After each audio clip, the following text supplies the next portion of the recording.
Today, I'm finally doing some outreach.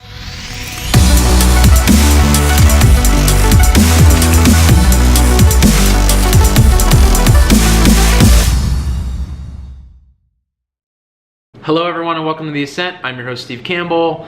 It is a beautiful day out, mid-70s, and I am doing some Instagram outreach. This is something I planned on doing all week, and I finally was able to sneak it in on Friday. And while I've been doing it, I've been taking notes on the things that are really working, and I wanted to provide a few tips for you. The first tip I have is to create a templated response. Now, you may have noticed that I didn't say to send a templated response, but you should at least start by creating a templated response. When doing outreach, and especially if you're trying to reach influencers or people of that nature, you want to make sure that your messages are concise but contain everything that you need them to contain. Then you want to try and personalize it as much as you can. If they have their name on their profile, address them by their first name. If they have their location, use that if you can. Whatever those one or two pieces of key information are, just make sure that you implement those into your message. Another important thing I did was I revisited my profile and made sure that everything that I would want someone to see if they came and just checked me out is there for them. Then look at your recent content and make sure that you at least have some pieces in there that if they were to click through, they would be able to find out a little bit more about what you're doing and why you probably reached out to them. Then it's a matter of just finding the right people as efficiently and quickly as you can.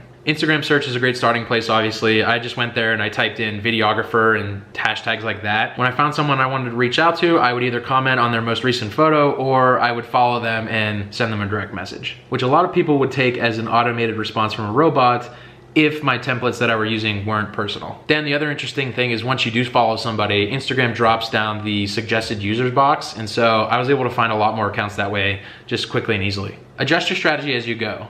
Try a few different messages out, see how people are responding, learn and adapt. And then be sure you're not bugging people. I haven't figured out my exact cadence yet because this is literally day one, but I don't intend on hitting people up like every 12 hours or every 2 days if I don't hear back from anyone. Just try to remember that you're asking a perfect stranger a favor and try not to feel like that they owe you a response. They owe you and me absolutely nothing, and that's the truth. And then my last tip from my outreach experience today is remember that these are just people. It's very easy to go to someone's profile, see that they have 60 or 100,000 followers, and then just move on because A, you're either scared of reaching out to them or B, you feel like you have no shot and that they'll never see your message. It's just not true. Actually, out of all the people that responded back to me so far today, the first 4, I think, had over 16,000 followers. So that's what I'm learning so far. I'm connecting with some really cool people, getting some emails out of it and contact info, and just making the connections that I need to make in order to really make Journey a success. It's a long process, but I think it's worth it, and I'm gonna keep testing this out and probably do a little bit of this weekend too. That's it for me today. Enjoy the rest of your weekend, and I will see you Monday.